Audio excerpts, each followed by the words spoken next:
स्वागत है आप सभी का लक्ष्य के top 10 daily current affairs series में। आज 17 जून है और आज भी हम रोज़ की तरह ही 10 सबसे महत्वपूर्ण प्रश्नों पर चर्चा करेंगे जिनका संबंध रोज़ के समसामयिक विषयों से होता है। इससे पहले हम पहले प्रश्न पर चले देख लेते हैं पिछली वीडियो के अंत में पूछे गए प्रश्न का उत्तर क्या है। नामेरी राष्ट्रीय उद्यान किस राज्य में स्थित है? तो इसका आंसर होगा असम। जिन लोगों ने भी इसका आंसर असम दिया है वह बिल्कुल सही है और सटीक है। चलते हैं वीडियो के आज के अपने पहले प्रश्न पर कि नफ्ताली बेनेट किस देश के प्रधानमंत्री बने हैं। ऑप्शन है फिलिस्तीन, इजराइल, कजाकिस्तान, लेबनान। तो इसका आंसर होगा इजराइल। इजराइल के अभी नए प्रधानमंत्री बने हैं कौन? Naftali Bennett. उन्होंने अभी शपथ ग्रहण की है। नफ्ताली बेनेट ने सबसे कम अंतर यानी कि 60 और 59 मतों के साथ विश्वास मत हासिल किया है। उनकी इस जीत ने देश के पूर्व प्रधानमंत्री बेंजामिन नेतन्याहू के 12 साल के शासन को समाप्त कर दिया है। बेंजामिन नेतन्याहू इजराइल के पहले सबसे लंबे समय तक सेवा देने वाले नेता हैं और नफ्ताली बेनेट इजराइल पूर्व रक्षा मंत्री हैं। वे दक्षिणपंथी यामीन पार्टी के नेता हैं। उन्होंने इजराइल की संसद इजराइल की संसद का क्या नाम है? नेसेट में 60 और 59 वोटों से विश्वास मत हासिल किया। वे अब इजराइल के 13वें प्रधानमंत्री बन गए हैं। सत्ता साझाकरण सौदे के हिस्से के रूप में यानी कि ये जो सरकार बनी है गठबंधन की सरकार है जिसे सत्ता साझाकरण कहा जाता है। सत्ता साझाकरण सौदे के हिस्से के रूप में नफ्ताली बेनेट सितंबर 2023 तक प्रधानमंत्री रहेंगे। इसके बाद वह अगले 2 साल के लिए यायार लैपिडी को सत्ता सौंपेंगे। बेंजामिन नेतन्याहू दक्षिण पंथी लिकुड पार्टी के प्रमुख बने रहेंगे और विपक्ष के नेता बनेंगे। इसी के साथ ही चलते हैं वीडियो के अगले और एक और महत्वपूर्ण प्रश्न पर कि बिल्डिंग बैक स्ट्रॉन्गर हेल्थ शीर्षक से युक्त सत्र का आयोजन किया गया। ब्रिक्स, नाटो, WHO या G7। तो इसका आंसर होगा G7। तो हाल ही में भारत के प्रधानमंत्री ने G7 शिखर सम्मेलन 2021 में भाग लिया। G7 की अध्यक्षता कर रहे ब्रिटेन ने भारत, ऑस्ट्रेलिया, दक्षिण कोरिया और दक्षिण अफ्रीका को अतिथि के देश के रूप में आमंत्रित किया है। बिल्डिंग बैक स्ट्रॉन्गर हेल्थ शीर्षक से युक्त यह सत्र कोविड-19 महामारी से वैश्विक निजात और भविष्य की महामारियों के खिलाफ महत्वपूर्ण दृष्टिकोण को मजबूत बनाने पर केंद्रित है। इसके साथ ही प्रधानमंत्री नरेंद्र मोदी ने कहा कि कोरोना वायरस महामारी से प्रभावी तौर पर निपटने के लिए एक धरती एक स्वास्थ्य पर जोर दिया जाना चाहिए यानी कि वन अर्थ वन हेल्थ पर जोर दिया जाना चाहिए। इसी के साथ ही देखें तो G7 समूह क्या है? G7 दुनिया की 7 सबसे बड़ी कथित विकसित और उन्नत अर्थव्यवस्था वाले देशों का समूह है जिसमें Canada, France, Germany, Italy, Japan, Britain और अमेरिका शामिल है। इसे ग्रुप ऑफ 7 भी कहा जाता है। G7 एक अंतर सरकारी संगठन है जिसका गठन 1975 में हुआ था। इसका गठन विश्व की शीर्ष अर्थव्यवस्थाओं द्वारा विश्व के मुद्दों पर चर्चा करने के लिए एक अनौपचारिक मंच के रूप में किया गया था। विदित हो कि कनाडा 1976 में इस समूह में शामिल हुआ था। शुरुआत से ही आर्थिक मुद्दों पर चर्चा करने के लिए अमेरिका और उसके सहयोगियों द्वारा एक प्रयास के रूप में गठित G7 फोरम ने दशकों से कई चुनौतियों के बारे में विचार विमर्श किया है, जैसे कि 1970 के दशक में तेल संकट, वित्तीय संकट, आतंकवाद, हथियारों पर नियंत्रण और मादक पदार्थों की तस्करी इत्यादि। इसी के साथ ही देखें तो वर्ष 1997 में रूस के इस समूह में शामिल होने के बाद कई वर्षों तक G7 को G8 के रूप में जाना जाता था, किंतु वर्ष 2014 में रूस को क्रीमिया विवाद के बाद समूह से निष्कासित कर दिए जाने के पश्चात समूह को एक बार पुनः G7 कहा जाने लगा। G7 का औपचारिक संविधान या एक निर्धारित मुख्यालय नहीं है क्योंकि यह एक मंच है। वार्षिक शिखर सम्मेलन के दौरान नेताओं द्वारा लिए गए निर्णय गैर बाध्यकारी होते हैं। तो इसी के साथ ही चलते हैं वीडियो के अगले और एक और महत्वपूर्ण प्रश्न पर कि हाल ही में किस राज्य ने युवा शक्ति कोरोना मुक्ति अभियान शुरू किया? किस राज्य ने युवा शक्ति कोरोना मुक्ति राज्य अभियान शुरू किया? बिहार, उत्तर प्रदेश, गुजरात या महाराष्ट्र? तो इसका आंसर होगा मध्य प्रदेश। माफ कीजिए, गुजरात और मध्य प्रदेश। तो इसका आंसर होगा मध्य प्रदेश। तो मध्य प्रदेश कोविड-19 महामारी पर लोगों में जागरूकता बढ़ाने के लिए युवा शक्ति कोरोना मुक्ति अभियान को शुरू करने जा रहा है। क्या है युवा शक्ति कोरोना मुक्ति अभियान? तो इस अभियान के तहत कॉलेज के शिक्षकों और लगभग 16 लाख छात्रों को कोविड-19 संक्रमण के प्रति जागरूक कर उन्हें कोविड उपयुक्त व्यवहार और टीकाकरण की शक्ति दी जाएगी। उच्च शिक्षा एवं तकनीकी शिक्षा विभाग द्वारा लोक स्वास्थ्य एवं परिवार कल्याण विभाग के सहयोग से यह अभियान चलाया जाएगा। इस अभियान की प्रभावी वास्तविक समय निगरानी के लिए मोबाइल ऐप भी विकसित किया गया है। इसी के साथ ही अगला और एक और महत्वपूर्ण प्रश्न है कि हाल ही में फ्रेंच ओपन का खिताब किसने जीता? नोवाक जोकोविच, स्टेफानोस सिसिपास, रोजर परेरा या इनमें से कोई नहीं? तो इसका आंसर होगा नोवाक जोकोविच। नोवाक जोकोविच ने पेरिस के रोलैंड गैरोस में एक पुरुष एकल वर्ग में फ्रेंच ओपन 2021 में अपना 19वां ग्रैंड स्लैम प्राप्त किया है या खिताब जीता है।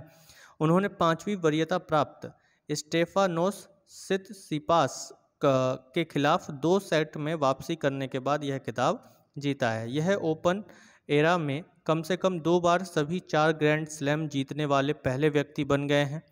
यह रॉय इमर्सन और रॉड लेवर के बाद सभी ग्रैंड स्लैम जीतने वाले तीसरे व्यक्ति हैं। इसी के साथ ही देखें तो नोवाक जोकोविच का जन्म 22 मई 1987 को हुआ था। ये एक सर्बियाई पेशेवर टेनिस खिलाड़ी हैं जिन्हें वर्तमान में एसोसिएशन ऑफ टेनिस प्रोफेशनल्स द्वारा विश्व नंबर 1 के रूप में स्थान दिया गया है। यह कुल 325 हफ्तों के रिकॉर्ड के साथ नंबर 1 पर बने हुए हैं। उन्होंने 19 ग्रैंड स्लैम पुरुष एकल खिताब और 84 एटीपी एकल खिताब जीते हुए हैं। इसमें रिकॉर्ड 9 ऑस्ट्रेलियन ओपन खिताब और रिकॉर्ड 36 मास्टर्स इवेंट भी शामिल हैं, जिसे उन्होंने राफेल नडाल के साथ साझा किया है। वह एकमात्र खिलाड़ी हैं जिन्होंने सभी 4 ग्रैंड स्लैम टूर्नामेंट, सभी 9 एटीपी मास्टर्स इवेंट और एटीपी फाइनल के सभी बड़े खिताब जीते हैं। तो इसी के साथ ही चलते हैं वीडियो के अगले और एक और महत्वपूर्ण प्रश्न पर कि मरुस्थलीकरण, भूमि क्षरण और सूखे पर संयुक्त राष्ट्र के उच्च स्तरीय संवाद में भारत की ओर से किसने संबोधित किया? पीएम नरेंद्र मोदी, पीयूष गोयल, स्मृति ईरानी या इनमें से कोई नहीं? तो इसका आंसर होगा पीएम नरेंद्र मोदी। हाल ही में भारतीय प्रधानमंत्री ने मरुस्थलीकरण, भूमि क्षरण और सूखे पर संयुक्त राष्ट्र के उच्च स्तरीय संवाद में संबोधन दिया। भारत के प्रधानमंत्री ने संयुक्त राष्ट्र मरुस्थलीकरण रोकथाम कन्वेंशन यानी कि United Nations Convention to Combat Desertification के 7 पक्षों के 14वें सत्र के अध्यक्ष के रूप में प्रारंभिक सत्र को संबोधित किया है। भारत सरकार के प्रयासों को देखें डेजर्टिफिकेशन को रोकने यानी कि मरुस्थलीकरण को रोकने के लिए, तो भारत के प्रधानमंत्री ने भूमि क्षरण के मुद्दे से निपटने के लिए भारत द्वारा उठाए गए कदमों की भी जानकारी दी है। उन्होंने कहा कि भारत ने अंतर्राष्ट्रीय मंचों पर भूमि क्षरण के मुद्दों को प्रमुखता से रखने का बीड़ा उठाया है। इसी के साथ ही अगर देखें तो भारत भूमि क्षरण तटस्थता की अपनी राष्ट्रीय प्रतिबद्धता को हासिल करने की राह पर है। इसके अलावा भारत 2030 तक 26 मिलियन हेक्टेयर बंजर भूमि को बहाल करने की दिशा में भी कार्य कर रहा है। यह 2.5 से 3 अरब टन कार्बन डाइऑक्साइड के बराबर अतिरिक्त कार्बन सिंक प्राप्त करने की भारत की प्रतिबद्धता में योगदान करेगा। प्रधानमंत्री ने गुजरात के कच्छ के रण में बन्नी क्षेत्र का उदाहरण देते हुए स्पष्ट किया कि कैसे भूमि की बहाली में मिट्टी के अच्छे स्वास्थ्य, भूमि की उत्पादकता में वृद्धि, खाद्य सुरक्षा और बेहतर आजीविका का एक अच्छा चक्र शुरू हो सकता है। उल्लेखनीय है कि बन्नी क्षेत्र में घास के मैदानों को विकसित कर जमीन को बेहतर बनाया गया, जिससे भूमि क्षरण तटस्थता प्राप्त करने में मदद मिली है। यह पशुपालन को बढ़ावा देकर चरवाहे संबंधी गतिविधियों और आजीविका में सहयोग करता है। दक्षिण सहयोग की भावना से भारत कई विकासशील देशों को भूमि की बहाली के लिए रणनीति तैयार करने में भी सहायता कर रहा है। इसके अलावा देखा जाए तो प्रधानमंत्री ने जानकारी दी कि भूमि क्षरण के मुद्दे के प्रति वैज्ञानिक दृष्टिकोण को बढ़ावा देने के लिए भारत में एक उत्कृष्टता केंद्र स्थापित किया जा रहा है। प्रधानमंत्री ने यह भी कहा कि मानवीय गतिविधियों के कारण भूमि को हुए नुकसान को वापस पूर्व अवस्था में लाना हम सबकी सामूहिक जिम्मेदारी है। हमारी आने वाली पीढ़ियों के लिए एक स्वस्थ ग्रह छोड़ना हमारा पवित्र कर्तव्य भी है। पृथ्वी शिखर सम्मेलन की यदि हम बात करें तो यह वर्ष 1992 में पर्यावरण और विकास पर संयुक्त राष्ट्र सम्मेलन का आयोजन ब्राज़ील की राजधानी रियो डी जनेरियो में आयोजित किया गया था। यह शिखर सम्मेलन रियो शिखर सम्मेलन या पृथ्वी शिखर सम्मेलन के रूप में जाना जाता है। इसके साथ ही देखें तो रियो पृथ्वी सम्मेलन में पर्यावरण की रक्षा के लिए संयुक्त राष्ट्र मरुस्थलीकरण रोकथाम कन्वेंशन, जैव विविधता पर समझौता और जलवायु परिवर्तन पर संयुक्त राष्ट्र फ्रेमवर्क समझौता को अस्तित्व में आए थे। यानी कि रियो सम्मेलन में या पृथ्वी सम्मेलन में 3 समझौते अस्तित्व में आए थे, जिनमें से एक तो मरुस्थलीकरण की रोक के लिए है और एक जैव विविधता पर समझौता था यानी कन्वेंशन ऑफ बायोलॉजिकल डाइवर्सिटी, जिसे CBD कहा जाता है, और इसके साथ ही जलवायु परिवर्तन पर संयुक्त राष्ट्र फ्रेमवर्क कन्वेंशन यानी कि United nation CCC, United Nations framework convention on climate change अस्तित्व में आए थे। तो संयुक्त राष्ट्र मरुस्थलीकरण रोकथाम कन्वेंशन यानी कि United Nation Convention to Combat Desertification क्या है? तो इसमें देखें तो ये संयुक्त राष्ट्र के 3 रियो समझौतों में से एक है, जैसा कि अभी मैंने ऊपर आपको समझाया। तो भारत ने इसमें संबंधित समझौते पर 14 अक्टूबर 1994 को हस्ताक्षर किए थे। इस समझौते का मुख्य उद्देश्य मरुस्थलीकरण से निपटना तथा सूखे या मरुस्थलीकरण से जूझ रहे देशों में इसके प्रभाव को कम करना है। इसके साथ ही देखा जाए तो United Nation convention on combat of desertification की जो 14वीं मीटिंग है वो क्या है? तो यूनाइटेड नेशन CCD की 14वीं कॉन्फ्रेंस ऑफ पार्टीज़ में दिल्ली घोषणा पत्र 2019 को स्वीकार किया गया था। यह पार्टी की 2019 में भारत में ये संपन्न हुआ था, यह कॉन्फ्रेंस, और इस कॉन्फ्रेंस में भूमि की गुणवत्ता बहाली, सूखा, जलवायु परिवर्तन, नवीकरणीय ऊर्जा, महिला सशक्तिकरण, लैंगिक समानता और पानी की कमी जैसे कई महत्वपूर्ण मुद्दों पर भी विस्तार से चर्चा की गई थी। तो इसी के साथ ही चलते हैं आज के अपने अगले प्रश्न पर कि प्रोजेक्ट O2 का संबंध है गगनयान मिशन से, शुक्रयान मिशन से, या ऑक्सीजन आपूर्ति से, या खाद्य आपूर्ति से? तो इसका आंसर होगा ऑक्सीजन आपूर्ति से। सरकार के प्रधान वैज्ञानिक सलाहकार के कार्यालय ने जियोलाइट्स जैसे महत्वपूर्ण कच्चे माल की आपूर्ति, कंप्रेसर के निर्माण और छोटे ऑक्सीजन संयंत्रों की स्थापना सुनिश्चित करने के उद्देश्य से प्रोजेक्ट O2 फॉर इंडिया शुरू किया है। प्रोजेक्ट O2 फॉर इंडिया की बात करें तो यह प्रोजेक्ट प्रधान वैज्ञानिक सलाहकार के कार्यालय द्वारा शुरू किया गया है ताकि यह प्रोजेक्ट प्रधान वैज्ञानिक सलाहकार के कार्यालय द्वारा शुरू किया गया है ताकि उन हितधारकों को सक्षम बनाया जा सके जो चिकित्सा ऑक्सीजन की मांग में वृद्धि को पूरा करने के लिए भारत की क्षमता को बढ़ाने के लिए काम कर रहे हैं।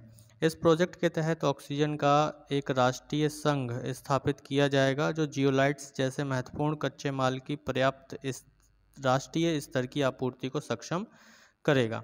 इसके साथ ही देखा जाए तो यह छोटे ऑक्सीजन संयंत्र भी स्थापित करेगा, कंप्रेशन का निर्माण करेगा और ऑक्सीजन संयंत्र, कंसंट्रेटर और वेंटिलेटर जैसे अंतिम उत्पादों का निर्माण करेगा।